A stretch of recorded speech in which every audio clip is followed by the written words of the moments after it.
En la fiesta de casamiento de mi hijo, mi nuera me arrancó el vestido frente a todos los invitados. Su padre me empujó tan fuerte que caí al suelo, y cuando levanté la vista buscando ayuda, vi a mi propio hijo riéndose y aplaudiendo como si fuera parte de un espectáculo planeado. Todos pensaron que yo era una vieja inútil que se quedaría callada, aguantando la humillación como había aguantado tantas otras cosas en mi vida. Pero lo que ellos no sabían es que yo tenía un as bajo la manga. Saqué mi teléfono, hice una sola llamada, y en cuestión de minutos ese casamiento se convirtió en la peor pesadilla de sus vidas. Lo que pasó después los dejó a todos en shock absoluto. Sigue mi historia hasta el final y comenta la ciudad desde donde me estás viendo para saber qué tan lejos ha llegado mi relato. Esa noche debería haber sido una celebración, el momento más feliz para una madre que había sacrificado todo por su hijo. Pero en lugar de eso, me convertí en el hazmerreír de 200 invitados. Todavía puedo sentir el sonido de la tela rasgándose, las risas crueles y la mirada de desprecio de mi propia sangre. Pero déjenme contarles desde el principio cómo llegué a ese momento, porque esta historia no empezó esa noche. Empezó décadas atrás, cuando tomé decisiones que creí correctas, pero que terminaron construyendo mi propia trampa. Me llamo Rosa María, tengo 68 años y durante toda mi vida fui lo que llaman una buena mujer. Una de esas que se sacrifica sin preguntar, que pone a su familia primero siempre, que trabaja hasta el cansancio sin esperar reconocimiento. Quedé viuda cuando mi hijo Diego tenía apenas 12 años. Mi esposo murió en un accidente de trabajo y la empresa nos dio una indemnización miserable que apenas alcanzó para el funeral. De un día para otro, me convertí en madre soltera con un niño que mantener y sin más educación que la secundaria. Comencé limpiando casas. Me levantaba a las 4 de la mañana para tomar 2 camiones y llegar a las colonias donde vivían las familias ricas. Limpiaba 4 casas al día, de lunes a sábado. Mis manos quedaron marcadas para siempre por el cloro y los productos de limpieza. Las rodillas se me destruyeron de tanto arrodillarme a tallar pisos. Pero cada peso que ganaba era para Diego, para sus útiles escolares, su uniforme, sus libros, su comida.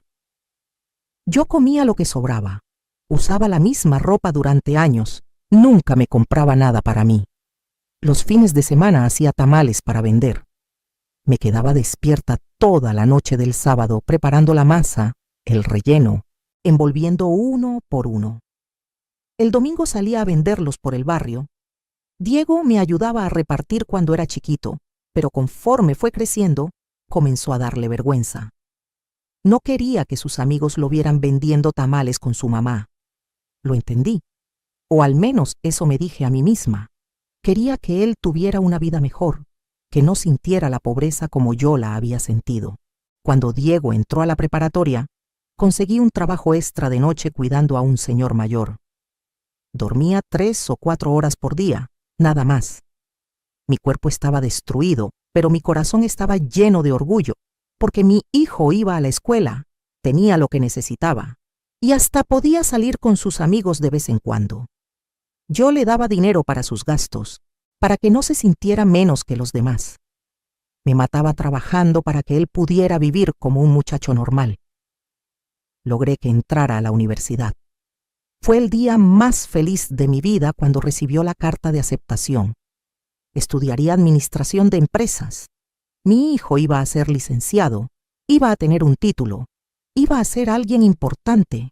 Todo mi sacrificio había valido la pena, o eso creía yo en ese momento, con mi corazón lleno de esperanza y mis manos destrozadas de tanto trabajo. Durante los años de universidad, seguí trabajando día y noche. Diego necesitaba dinero para los libros, para las copias, para comer en la cafetería, para salir con sus compañeros. Yo le daba todo lo que me pedía. Vivíamos en una casita humilde de 2 cuartos que había heredado de mis padres, pero era nuestra. Nunca tuve mucho, pero esa casita era mía, pagada, sin deberle nada a nadie. Estaba en un barrio sencillo pero tranquilo, con vecinos de toda la vida que me respetaban y me querían. Diego se avergonzaba de la casa. Nunca traía a sus amigos de la universidad. Cuando lo recogían para ir a fiestas, él les pedía que lo esperaran en la esquina. Una vez lo escuché diciéndole a alguien por teléfono que vivía en otra colonia, una más bonita. Me dolió, pero me dije que era normal. Los jóvenes quieren impresionar, quieren encajar.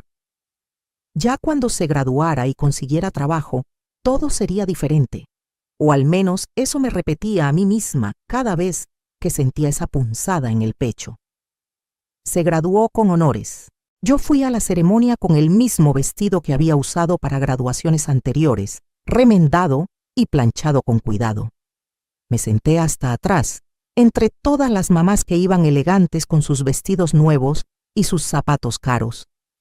Cuando Diego subió al estrado a recoger su título, lloré de felicidad. Todo había valido la pena. Mi hijo era licenciado. Aplaudí tan fuerte que me dolieron las manos, pero él ni siquiera volteó a verme. Después de la ceremonia, tomó fotos con sus compañeros y sus profesores. Yo esperé a un lado, pero cuando me acerqué para tomarme una foto con él, me dijo que mejor después, que estaba ocupado. Esa foto nunca llegó. Consiguió un buen trabajo en una empresa internacional. Por fin mi hijo tendría el futuro que yo había soñado para él. Comenzó a ganar bien, pero en lugar de ayudarme o al menos aliviar mi carga, empezó a alejarse más y más. Ya casi no llegaba a dormir a la casa. Decía que el trabajo lo tenía muy ocupado, que tenía juntas, compromisos, eventos. Yo lo entendía, o quería entender. Mi hijo estaba construyendo su carrera, haciéndose camino en el mundo profesional. Fue en uno de esos eventos de la empresa donde conoció a Valeria. La primera vez que me la presentó, supe que esa muchacha me despreciaba.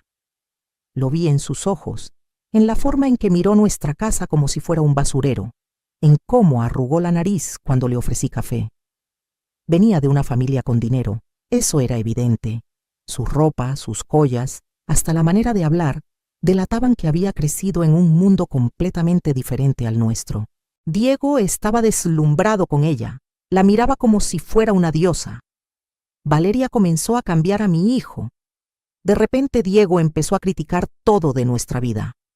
Que la casa era muy vieja, que el barrio era peligroso, que yo cocinaba cosas muy corrientes.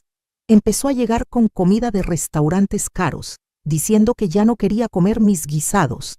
Compraba ropa de marca y la dejaba tirada por todos lados para que yo se la lavara y planchara. Me trataba como su sirvienta, ya no como su madre. Le pedí que me ayudara con algunos gastos de la casa. Yo seguía trabajando, pero mi cuerpo ya no aguantaba como antes. Las rodillas me dolían horrores, la espalda me mataba, las manos casi no podía cerrarlas por la artritis. Necesitaba comprar medicinas, pagar la luz, el agua, la comida. Él ganaba bien, podía ayudarme. Pero Diego me dijo que todo su dinero lo estaba ahorrando para su futuro, que yo debería entender que él tenía sus propios planes. Me quedé callada, como siempre, tragándome el dolor y la humillación. Valeria empezó a venir más seguido a la casa, pero solo para criticar, que si las cortinas estaban feas, que si los muebles eran horribles, que cómo podía vivir Diego en un lugar así. Lo decía frente a mí, como si yo fuera invisible, o como si no importara que me estuviera insultando en mi propia casa. Y mi hijo no decía nada. Se quedaba callado o peor, se reía con ella. Mi propio hijo, por el que había sacrificado mi salud, mi juventud, mi vida entera, se reía mientras esa muchacha me humillaba. Un día llegaron con una noticia. Se iban a casar. Diego ni siquiera me lo dijo a solas, con cariño, como debería decírselo un hijo a su madre. Lo soltó así nomás, mientras Valeria lo abrazaba y presumía un anillo enorme que probablemente costaba más de lo que yo ganaba en un año. Me preguntó burlona si yo podría ayudar con algo para la boda. Ayudar, después de haberle pagado toda la vida a mi hijo, ahora me pedían que ayudara con una boda que probablemente costaría más que todo lo que yo tenía. Les dije que haría lo que pudiera. Valeria soltó una risita y dijo que no se preocuparan, que su familia se encargaría de todo, porque ellos sí tenían buen gusto y sabían cómo hacer las cosas bien. La puñalada fue directa al corazón, pero me la tragué como me había tragado tantas otras. Diego no me defendió, ni siquiera me miró. Estaba demasiado ocupado mirando a Valeria con ojos de cordero enamorado. Los meses siguientes fueron un infierno. Valeria y su madre, la señora Patricia, me trataban como basura cada vez que había alguna reunión para planear la boda. Me invitaban solo por compromiso, para que no quedara mal que la madre del novio no estuviera incluida. Pero cuando yo daba alguna opinión, se reían.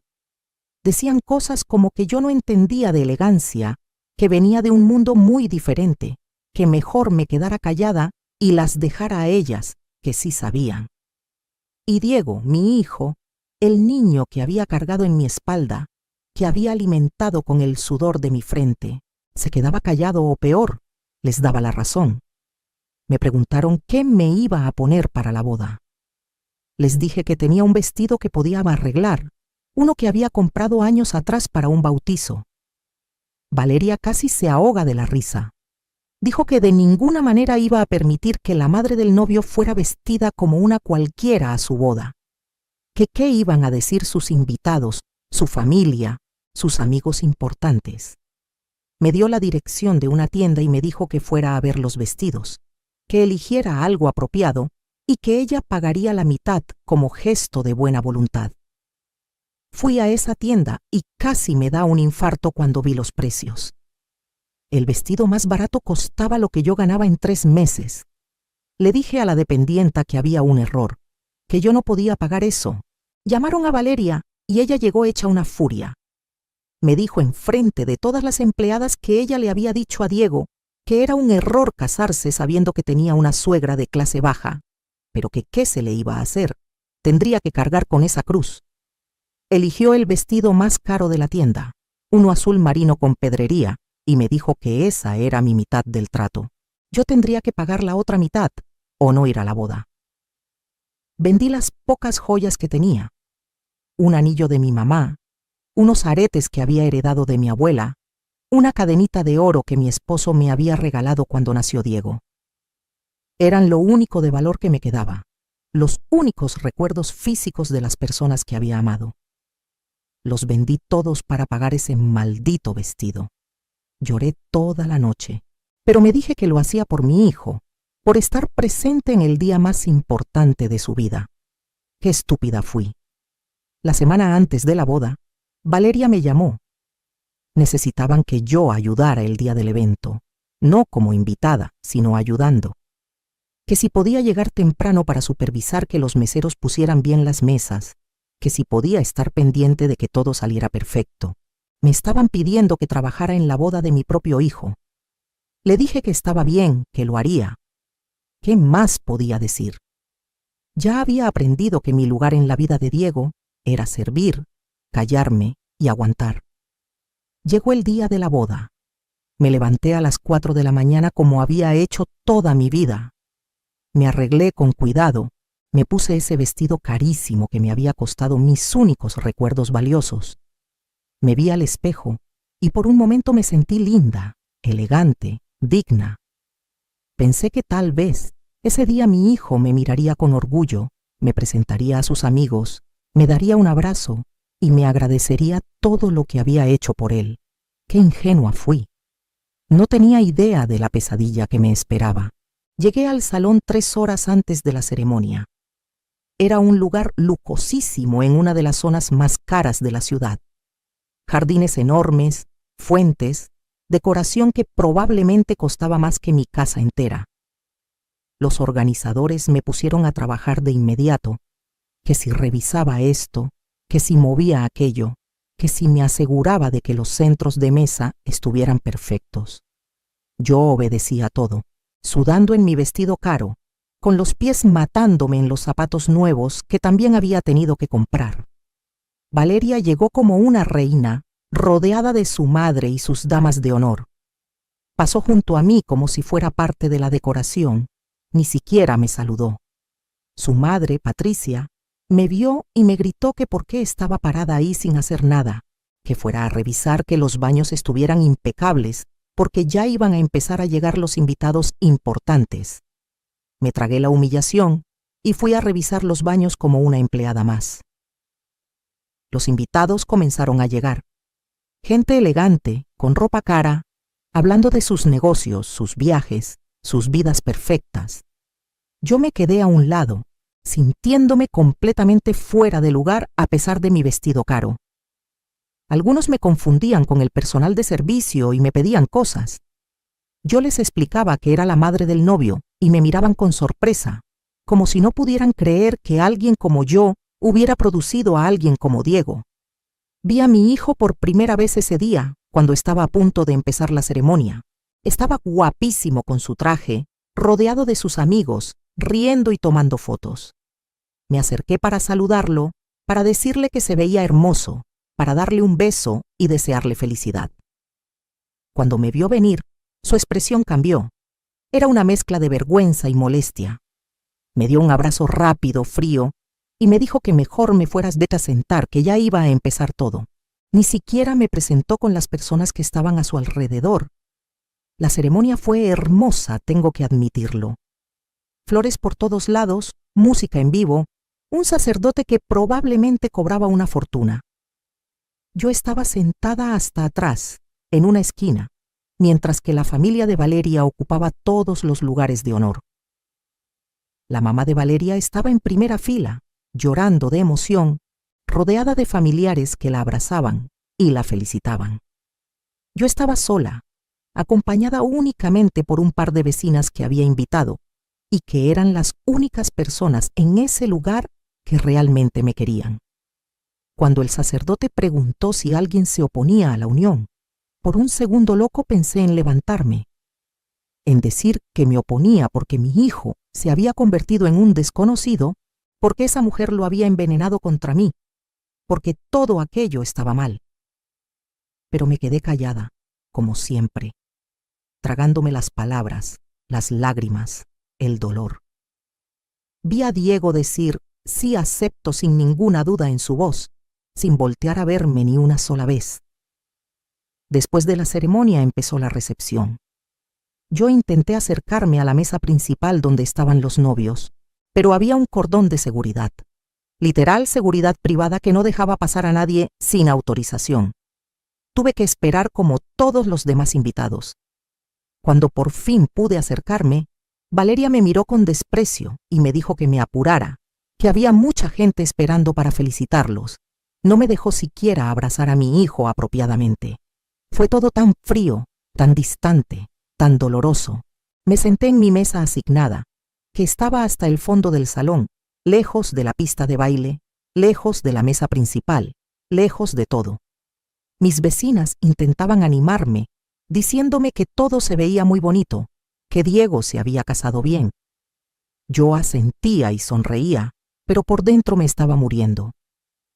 Miraba a mi hijo allá adelante, riendo y brindando con gente que yo no conocía, en un mundo donde yo claramente no tenía lugar. Llegó el momento del baile. Primero bailaron los novios, luego Diego con la mamá de Valeria, luego Valeria con su papá. Yo esperaba mi turno, el momento en que mi hijo me invitara a bailar como es tradición. Pero ese momento nunca llegó. Después de bailar con la mamá de Valeria, Diego se puso a bailar con las damas de honor, con las tías de Valeria, con las amigas de Valeria. A mí ni siquiera me volteó a ver. Me quedé sentada en mi mesa, muriendo de vergüenza, mientras todos los demás disfrutaban de la fiesta. Una de mis vecinas, la señora Lupita, se enojó tanto que quiso ir a reclamarle a Diego. La detuve. Le dije que no hiciera un escándalo, que todo estaba bien, que probablemente mi hijo estaba muy ocupado atendiendo a todos los invitados. Pero las lágrimas que corrían por mis mejillas decían otra cosa. Ya no podía seguir fingiendo que no me dolía, que no me estaban humillando, que no me estaban tratando como basura en la boda de mi propio hijo. Decidí irme. Ya no aguantaba más estar ahí, sintiéndome invisible y despreciada. Me levanté de mi mesa y comencé a caminar hacia la salida. Pero en ese momento, Valeria me vio. Estaba con un grupo de sus amigas, todas tomadas, todas riéndose. Me gritó que a dónde iba, que la fiesta apenas estaba empezando. Algo en su tono me detuvo. No era preocupación, era burla. Me di vuelta y le dije que me iba a casa, que no me sentía bien. Y ahí fue cuando pasó. Valeria caminó hacia mí con pasos tambaleantes por el alcohol.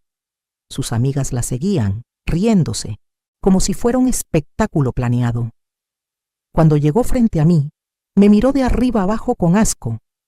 Dijo en voz alta, para que todos escucharan, que siempre no, que yo no me iba a ir, que ella había pagado la mitad de ese vestido y que yo me iba a quedar hasta el final para que todos vieran que ella había sido generosa con la pobre suegra.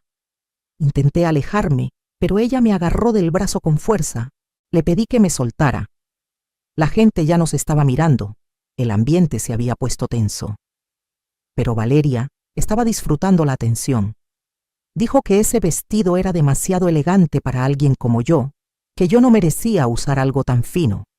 Y entonces, frente a todos los invitados, frente a mi hijo, frente a Dios, esa desgraciada metió sus manos en el escote de mi vestido y lo rasgó. Jaló con tanta fuerza que la tela se rompió desde el pecho hasta la cintura. El sonido fue horrible, como si me estuvieran rasgando el alma. Me quedé paralizada, tratando de cubrir mi pecho con las manos, muriendo de vergüenza mientras 200 personas me miraban. Algunas personas gritaron sorprendidas, otras se quedaron calladas en shock. Pero la mayoría, especialmente los amigos de Valeria y Diego, se rieron. Se rieron como si fuera la cosa más divertida del mundo. Busqué a mi hijo con la mirada, esperando que por fin reaccionara, que por fin me defendiera, que le pusiera un alto a su esposa.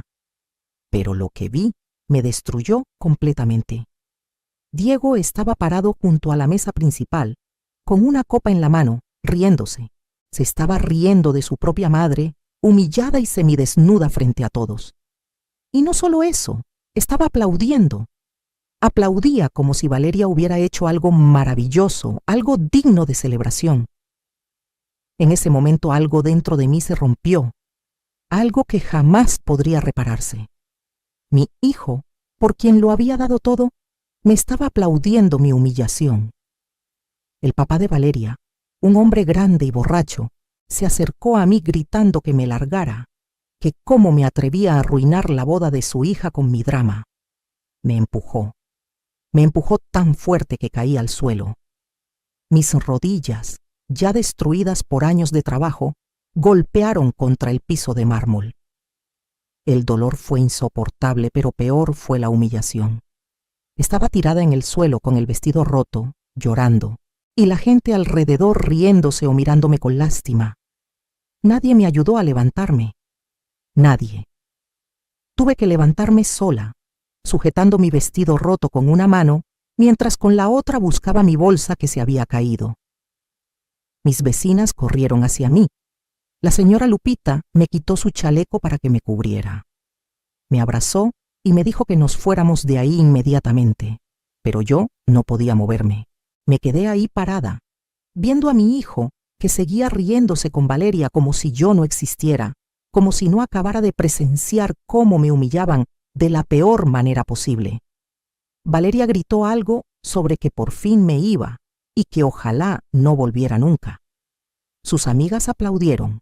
El DJ, sin saber qué hacer, puso música otra vez y la gente comenzó a bailar como si nada hubiera pasado, como si una madre no acabara de ser destruida por su propio hijo, como si lo que acababa de pasar fuera normal, aceptable, incluso divertido. Mis manos temblaban, mi corazón latía tan rápido que pensé que me iba a dar un infarto ahí mismo. Pero entonces, en medio de todo ese caos, en medio de mi dolor y mi humillación, recordé algo que ellos no sabían, algo que nadie sabía, y en ese momento tomé la decisión que cambiaría todo. Saqué mi teléfono celular de mi bolsa. Mis dedos apenas podían marcar por cómo me temblaban las manos, pero logré encontrar el número que necesitaba. hice la llamada. Y con esa simple llamada, toda esa fiesta perfecta, todo ese mundo de mentiras, estaba a punto de derrumbarse. Lo que nadie sabía, lo que ni Diego, ni Valeria, ni ninguno de esos invitados presumidos imaginaban, era que yo no era solo una viejita pobre que había limpiado casas toda su vida. Había algo más, algo que había guardado en secreto durante años, esperando el momento correcto. Y ese momento había llegado. Mientras todos seguían celebrando y riéndose, yo hice esa llamada y activé una bomba que destruiría todo lo que ellos habían construido sobre mi sufrimiento. Verán, hace 3 años, cuando yo estaba cuidando a ese señor mayor por las noches, desarrollamos una relación muy cercana. Don Rodrigo era su nombre. Era un empresario retirado, sin familia, sin hijos, completamente solo. Yo lo cuidaba con cariño, no solo por el dinero, sino porque genuinamente me daba pena ver a un hombre tan exitoso terminar sus días en soledad. Platicábamos durante horas. Yo le contaba de mi vida, de mi hijo, de mis sacrificios. Él me escuchaba con atención y me decía que yo era una mujer admirable. Don Rodrigo murió hace 2 años. Fue tranquilo, en paz, y yo estuve con él sosteniéndole la mano hasta el final. Una semana después del funeral, recibí la visita de un abogado. Me dijo que don Rodrigo me había dejado algo en su testamento. Yo pensé que serían algunos miles de pesos, tal vez suficiente para comprarme algo bonito, pero no. Don Rodrigo me había dejado 3 propiedades comerciales en el centro de la ciudad, edificios completos que rentaba a negocios. La renta mensual de esas propiedades era más de lo que yo había ganado en toda mi vida. No le dije nada a nadie, ni siquiera a Diego. Para ese entonces él ya estaba con Valeria y yo ya había empezado a ver cómo me trataba diferente. Decidí guardar el secreto. Seguí viviendo en mi casita humilde, seguí vistiendo mi ropa vieja, seguí actuando como la pobre madre que limpiaba casas. Pero, en secreto, había contratado a un administrador para las propiedades. El dinero se acumulaba en una cuenta de banco que Diego nunca supo que existía. Yo quería ver hasta dónde llegaría la ingratitud de mi hijo antes de revelar la verdad. Y esa noche, tirada en el piso de ese salón lujoso, humillada frente a 200 personas, supe que había llegado el momento. La llamada que hice fue a mi abogado, el licenciado Martínez. Le dije exactamente 3 palabras.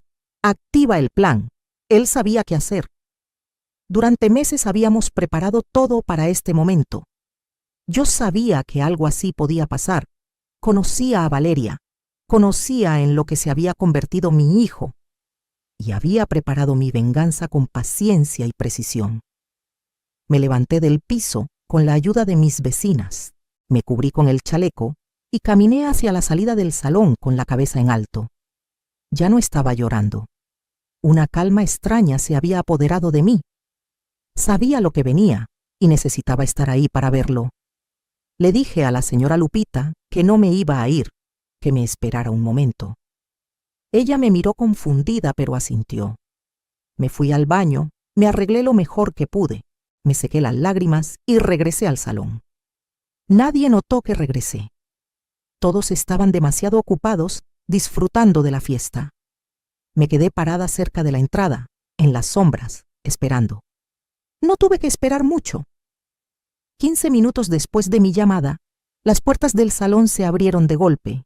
Entraron 4 personas, 2 policías, mi abogado, el licenciado Martínez, y un hombre que yo no conocía, pero que después supe que era oficial de juzgado. La música se detuvo. Todos voltearon a ver qué estaba pasando.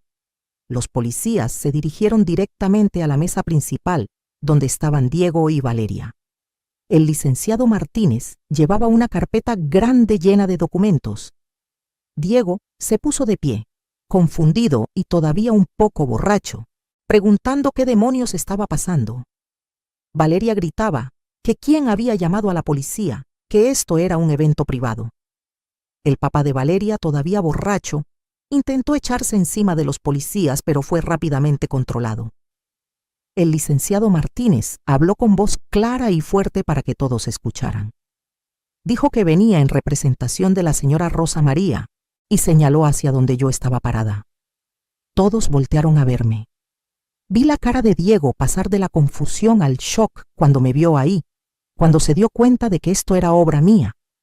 El licenciado continuó.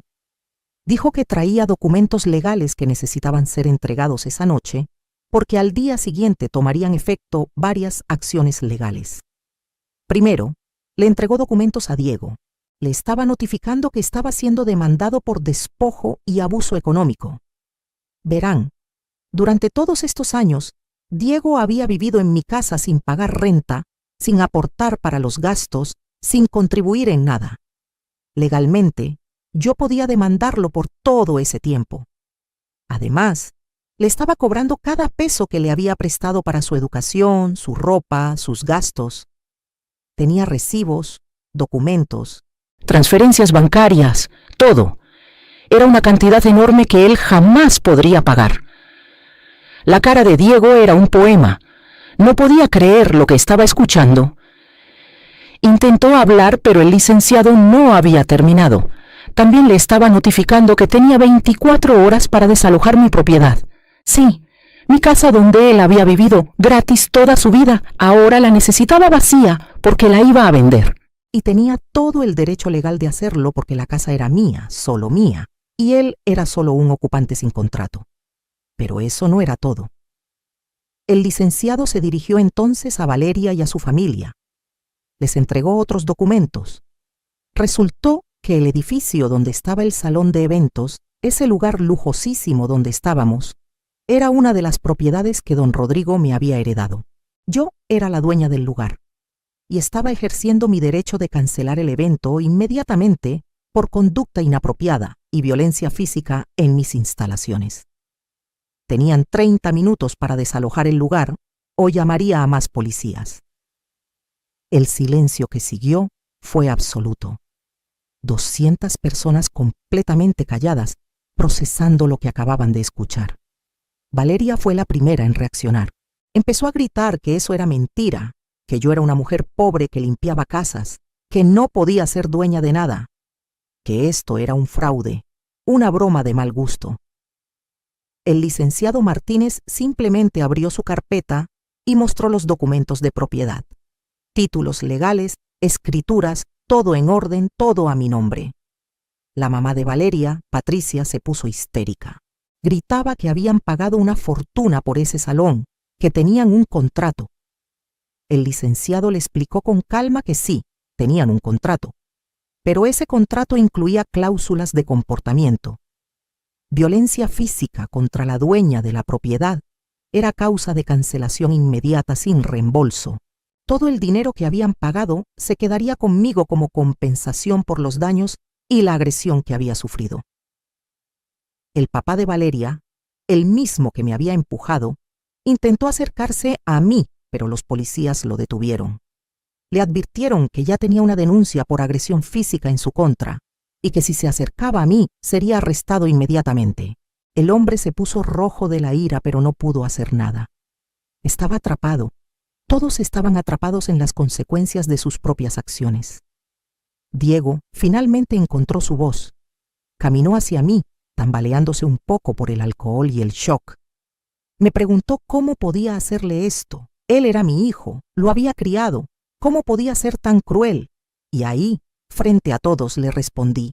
Le dije que él tenía razón, que yo lo había criado, que había sacrificado mi salud, mi juventud, mis sueños por él, que me había roto la espalda trabajando para que él pudiera estudiar y tener una vida mejor, y que él me había pagado con desprecio, humillación y ahora con violencia permitida. Le dije que durante años me había callado esperando que reaccionara, que recordara todo lo que había hecho por él, que me tratara con aunque sea un poquito de respeto. Pero esa noche había cruzado la línea final. Había permitido que su esposa me agrediera físicamente. Había aplaudido mi humillación. Había elegido a esa familia de víboras por encima de su propia madre. Y ahora iba a pagar las consecuencias. Mi voz no temblaba. Cada palabra salía clara y firme. Ya no era la viejita asustada y humillada. Era una mujer que había recuperado su poder. Valeria intentó acercarse a mí llorando, diciéndome que todo había sido una broma, que estaba muy borracha, que me perdonara. Le dije que se mantuviera alejada de mí, que su broma me había costado mi dignidad y a ella le iba a costar mucho más. El licenciado le entregó más papeles. La estaba demandando por agresión, daño psicológico y destrucción de propiedad privada. El vestido que me había roto costaba una fortuna y ella iba a tener que pagármelo, más daños y perjuicios. Los invitados comenzaron a levantarse de sus mesas confundidos, algunos indignados, otros claramente disfrutando del drama. El licenciado Martínez anunció en voz alta que el evento había terminado, que todos tenían que retirarse inmediatamente. Los meseros comenzaron a recoger todo. La fiesta perfecta de Valeria se estaba desintegrando frente a sus ojos. Los invitados importantes que tanto quería impresionar ahora iban a recordar su boda como un desastre absoluto. Pero yo todavía no había terminado. Le pedí al licenciado que leyera la última parte. Él sacó otro documento. Con mi poder legal, estaba embargando de inmediato la lista de regalos de bodas y todos los sobres de dinero que los invitados habían traído. Todo sería confiscado como parte del pago de la deuda que Diego tenía conmigo. Vi a Valeria caer de rodillas llorando. Toda la plata, el dinero, los regalos caros que habían recibido, todo les estaba siendo arrebatado. Diego intentó una última vez apelar a mis sentimientos. Me llamó mamá por primera vez en la noche. Me dijo que cómo podía destruir su vida así, que él era mi único hijo, mi única familia. Le respondí que él había dejado de ser mi hijo en el momento en que permitió que me agredieran y se rió de ello. Que ahora solo era un inquilino ilegal que iba a ser desalojado y un deudor que tendría que pagar hasta el último peso que me debía. Los policías comenzaron a apurar a todos para que salieran. El papá de Valeria intentó negociar, diciendo que me pagaría lo que fuera para que detuviera todo esto. Le dije que no me interesaba su dinero, que lo único que me interesaba era justicia, que habían pensado que podían humillar a una viejita pobre y que yo me quedaría callada porque no tenía poder, porque no tenía recursos, porque estaba sola. Pero se habían equivocado completamente. En menos de una hora, el salón estaba vacío. Los novios, la familia, los invitados, todos se habían ido.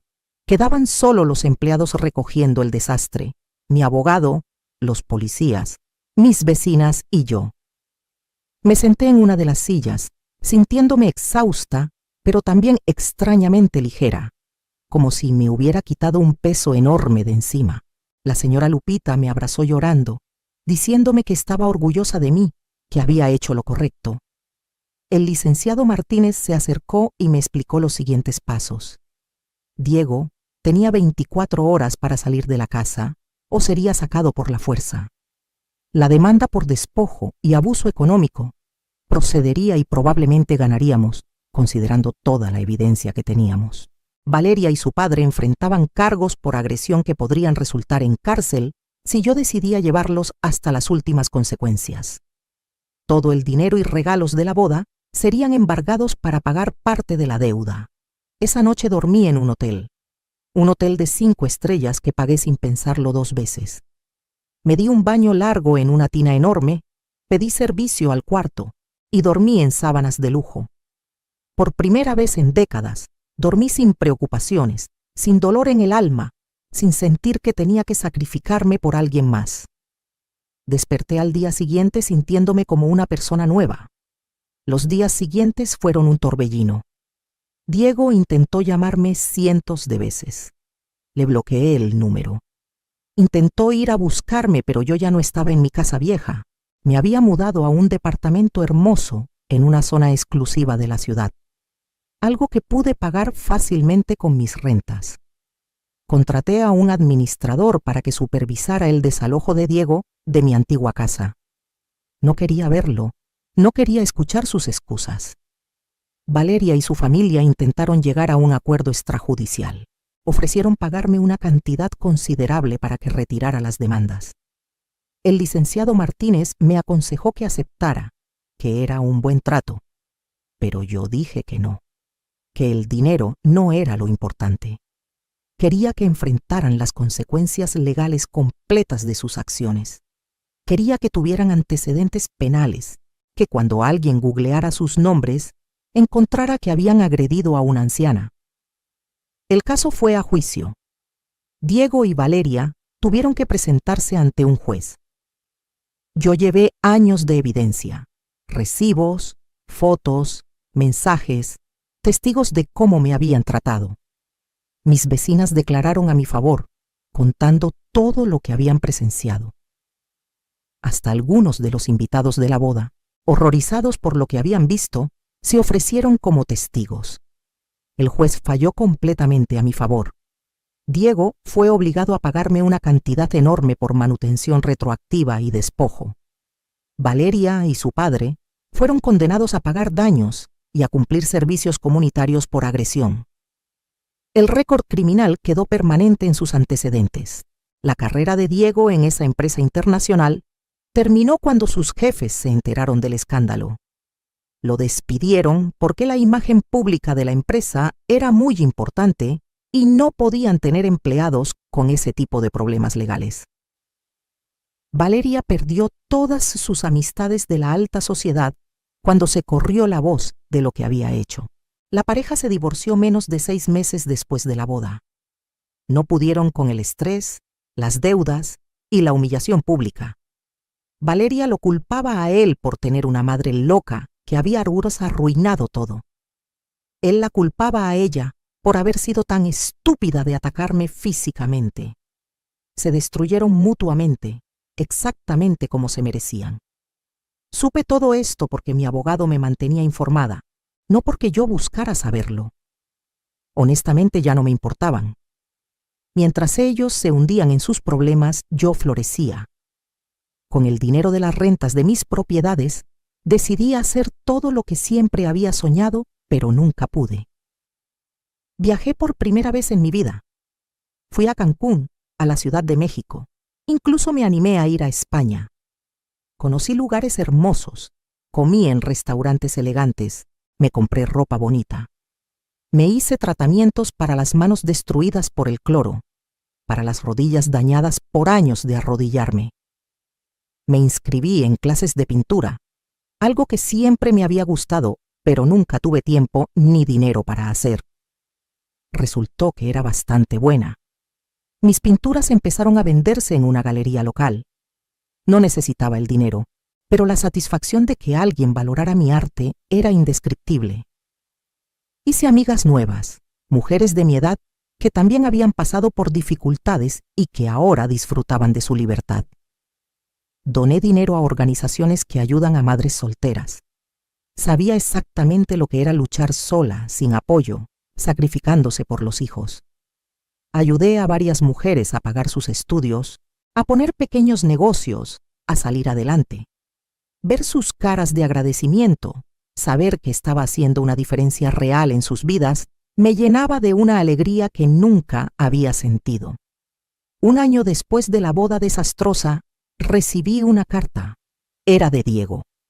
Una carta larga, escrita a mano, donde me pedía perdón. Decía que había tenido tiempo de pensar, de reflexionar sobre todo lo que había hecho, que se daba cuenta de lo terrible que había sido, de cómo me había tratado, de todo lo que había permitido. Decía que no esperaba que lo perdonara, pero que necesitaba que supiera que estaba arrepentido, que había estado cegado por Valeria, por el dinero, por querer pertenecer a un mundo que no era el suyo. Leí la carta varias veces.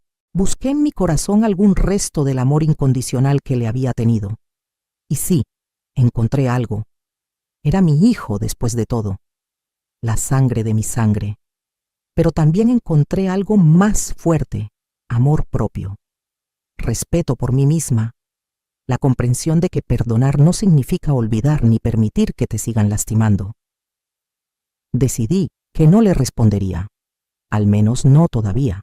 Tal vez algún día, cuando estuviera segura de que su arrepentimiento era genuino y no solo porque había perdido todo. Supe que Diego estaba trabajando en trabajos humildes, tratando de pagar sus deudas, que vivía en un cuarto pequeño, solo, sin los lujos a los que se había acostumbrado. Parte de mí sentía pena por él, pero la parte más fuerte, la parte que había aprendido a valorarse, sabía que esto era necesario. Necesitaba tocar fondo para entender realmente el valor de lo que había tenido y destruido. Necesitaba vivir la lucha que yo había vivido para apreciar el sacrificio que había hecho. Mis vecinas, especialmente la señora Lupita, me visitaban seguido en mi nuevo departamento. Se quedaban maravilladas con mi nueva vida. Me decían que parecía otra persona, más joven, más feliz, más viva, y tenían razón.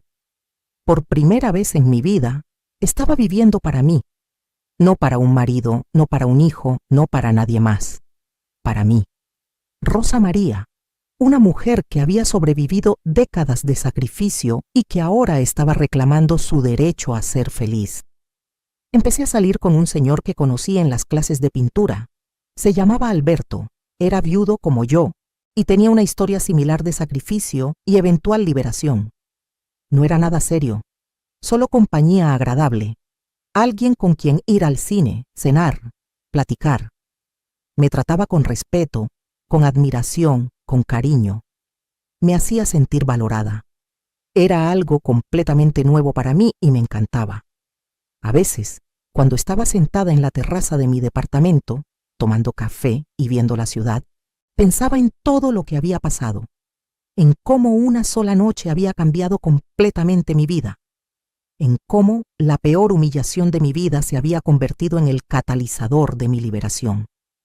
Si Valeria no me hubiera rasgado el vestido, si Diego no hubiera aplaudido, tal vez yo seguiría atrapada en ese ciclo de sacrificio y abuso. En cierto modo retorcido, casi les agradecía, pero no del todo, porque lo que me hicieron fue imperdonable. La diferencia era que ya no les daba poder sobre mi vida, sobre mis emociones, sobre mi felicidad. Ellos habían seguido su camino lleno de consecuencias, y yo había seguido el mío lleno de libertad, y estaba en paz con eso. No necesitaba venganza adicional, no necesitaba verlos sufrir más.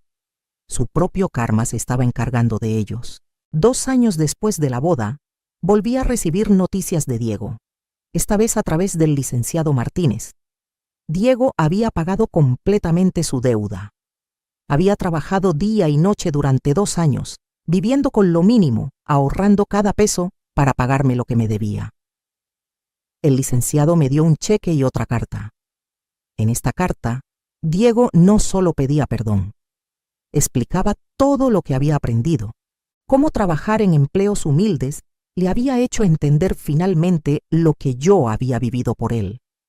Decía que ahora entendía el dolor de las manos agrietadas, de la espalda que duele al final del día, de la humillación de que te traten como inferior solo por el tipo de trabajo que haces, que había llorado pensando en cómo yo había vivido eso durante décadas, mientras él disfrutaba de todo sin valorarlo, que no esperaba que lo perdonara, pero que quería que supiera que se había convertido en mejor persona, que había vuelto a los valores que yo le había enseñado cuando era niño, antes de que la ambición y la soberbia lo corrompieran. Esta vez sí le respondí, le escribí una carta corta. Le dije que reconocía su esfuerzo por pagar la deuda y por cambiar, que tal vez algún día podríamos tener algún tipo de relación, pero que sería completamente diferente, que yo ya no era la madre abnegada que todo lo perdonaba y todo lo aguantaba, que ahora tenía límites, amor propio, y que si él quería estar en mi vida tendría que respetar eso, que tendría que ganarse mi confianza otra vez, paso a paso, con acciones, no con palabras. Pasaron varios meses antes de que nos viéramos en persona. Él me pidió si podíamos tomar un café. Acepté encontrarnos en un lugar neutral, una cafetería en el centro. Cuando lo vi entrar, casi no lo reconocí. Estaba más delgado, con ropa simple pero limpia, con una humildad en los ojos que nunca le había visto. Se sentó frente a mí, y lo primero que hizo fue llorar. Lloró como no lo había visto llorar desde que era un niño pequeño. Me pidió perdón. Un perdón genuino, profundo, doloroso. Me contó todo lo que había pasado, cómo había tocado fondo, cómo había tenido que enfrentarse a quién realmente era sin el dinero, sin la posición, sin nada. Me dijo que había ido a terapia, que estaba trabajando en ser mejor persona, que entendía si nunca podía perdonarlo completamente, pero que necesitaba que supiera que su arrepentimiento era real. Escuché todo sin interrumpir, observando, evaluando, protegiendo mi corazón. Le dije que apreciaba su honestidad y su cambio, que podíamos intentar reconstruir algo, pero sería lento y con condiciones claras. Nada de abusos, nada de faltas de respeto, nada de darme por sentada. Si en algún momento sentía que estaba cayendo en viejos patrones, me alejaría sin dudarlo. Él aceptó todas mis condiciones. Nos despedimos con un abrazo incómodo pero genuino. Era un comienzo, nada más. El tiempo diría si era posible realmente sanar esa relación. Hoy, 3 años después de esa fatídica boda, mi vida es completamente diferente. Vivo en mi hermoso departamento, administro mis propiedades, viajo cuando quiero, tengo hobbies que me apasionan, amistades verdaderas y una relación respetuosa, aunque distante, con Diego. Él viene a visitarme una vez al mes, siempre preguntando primero si es buen momento, siempre trayendo algo hecho por él mismo, siempre respetuoso. Es diferente. No sé si algún día volverá a ser mi hijo como antes, pero honestamente, no quiero que lo sea. Quiero esta nueva versión, más consciente, más humilde, más humana. Valeria desapareció de nuestras vidas completamente. Supe que se casó de nuevo con alguien de dinero y se mudó a otra ciudad. No siento nada por ella, ni odio ni rencor. Simplemente no existe en mi mundo. Su familia tampoco. Todos siguieron sus caminos y yo el mío. A veces me encuentro con gente que estuvo en esa boda y me reconocen. Algunos me evitan por vergüenza, otros se acercan a decirme que admiraron lo que hice, que ojalá tuvieran el valor de poner límites como yo lo hice. Mi historia se volvió medio famosa en nuestra comunidad. Otras mujeres mayores se acercan a pedirme consejo cuando tienen problemas con hijos ingratos o familias abusivas. Les cuento mi experiencia, les digo que nunca es tarde para valorarse, para poner límites, para reclamar su vida.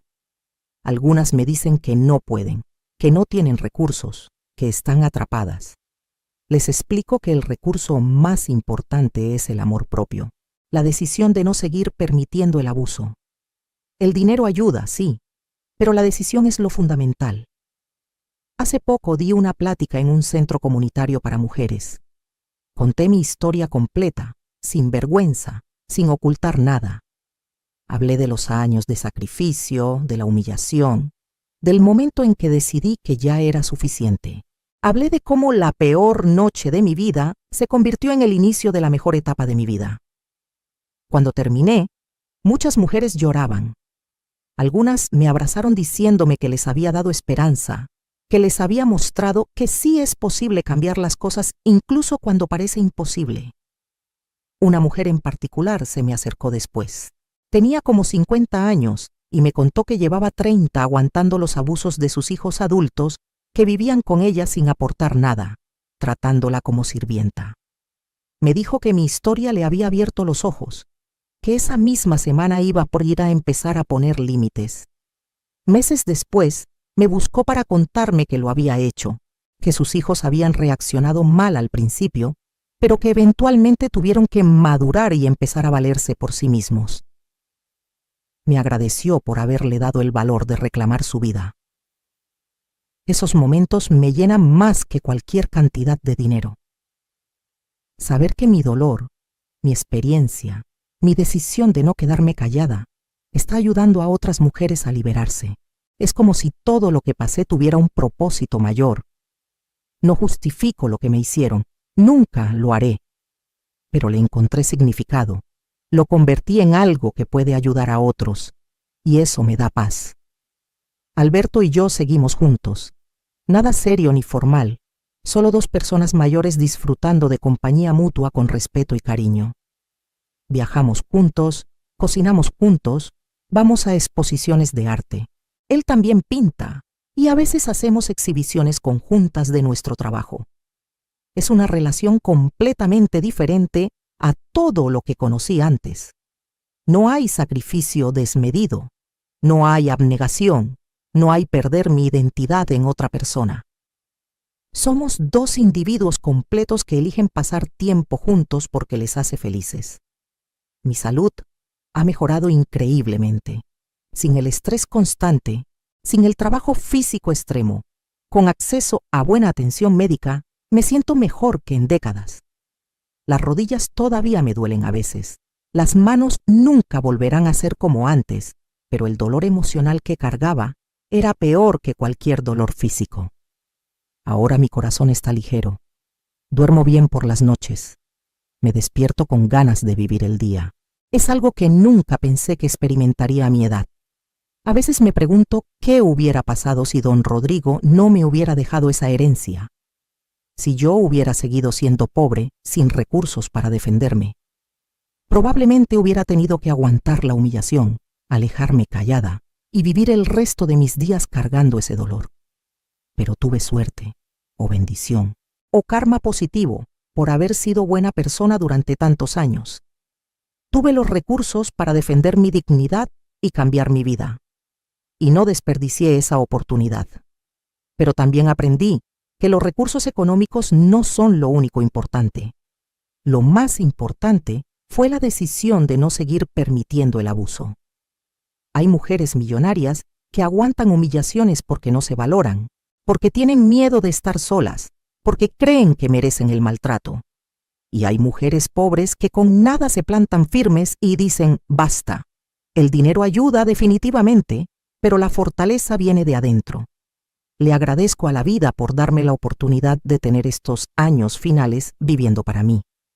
Muchas mujeres de mi generación nunca lo logran, se sacrifican toda la vida y mueren sin haber vivido realmente, sin haberse conocido a sí mismas fuera del rol de madre, esposa, cuidadora. Yo tuve la oportunidad de descubrir quién es Rosa María cuando no está definida por su relación con otros. Y me gusta la persona que encontré. Es fuerte, creativa, generosa, pero también firme con límites claros que no se deja pisotear. Mi mensaje para cualquiera que esté escuchando mi historia, especialmente para las mujeres que han sacrificado tanto por sus familias, es este. Nunca es tarde para valorarte. Nunca es tarde para poner límites. Nunca es tarde para decir basta. No importa cuántos años tengas, cuánto tiempo hayas aguantado, qué tan difícil parezca la situación. Tú vales, tu dignidad vale, tu paz mental vale. Y si las personas a tu alrededor no lo reconocen, entonces no merecen estar en tu vida, sin importar qué parentesco tengan contigo. El respeto no es negociable. El amor verdadero incluye respeto. Si alguien dice que te ama pero te trata mal, te humilla, permite que otros te humillen, ese no es amor. Es manipulación, es conveniencia, es abuso disfrazado de afecto. No tienes que aguantarlo. No le debes tu sufrimiento a nadie, ni siquiera a tus hijos. Criaste hijos para que fueran buenas personas, no para que fueran tus verdugos. Y si salieron mal a pesar de tus mejores esfuerzos, no es tu culpa y no tienes que seguir pagando por ello. Hay vida después del sacrificio.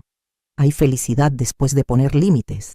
Hay paz después de alejarte de relaciones tóxicas, incluso si son familiares. No dejes que nadie te haga sentir culpable por elegirte a ti misma. Diste suficiente, amaste suficiente, te sacrificaste suficiente. Ahora te toca vivir. Te toca ser feliz. Te toca disfrutar el fruto de todo tu trabajo y sacrificio. Y si los demás no están contentos con eso, es su problema, no el tuyo. Mi vida hoy está llena de cosas que me dan alegría. Pequeñas cosas que antes no podía disfrutar porque estaba demasiado ocupada sobreviviendo y sacrificándome. Tomar café en la terraza viendo el amanecer. Pintar durante horas sin preocuparme por nada más. Viajar a lugares nuevos. Comprarme ropa bonita solo porque me gusta. dormir hasta tarde si quiero, decir no sin sentirme culpable. Son cosas simples pero poderosas porque las elijo yo, para mí, sin tener que justificarme ante nadie. ¿Qué harías tú en mi lugar? Si te humillaran de esa manera, si tu propio hijo permitiera y celebrara tu degradación, ¿te quedarías callada o tomarías acción? ¿Seguirías sacrificándote por alguien que claramente no te valora? Comenta abajo qué piensas. Y si conoces a alguien que necesita escuchar esta historia, compártela. Tal vez sea justo el empujón que necesitan para cambiar su vida, para valorarse, para decir basta. Recuerda, la familia que te maltrata no merece tu lealtad ciega. La sangre no justifica el abuso. Y nunca, nunca es tarde para reclamar tu dignidad y tu derecho a ser feliz. Esta es mi historia. La historia de cómo la peor noche de mi vida se convirtió en el comienzo de mi liberación. Y si yo pude hacerlo a mis 68 años, después de décadas de sacrificio, tú también puedes. Créeme, la vida que te espera del otro lado del miedo y la culpa es más hermosa de lo que imaginas.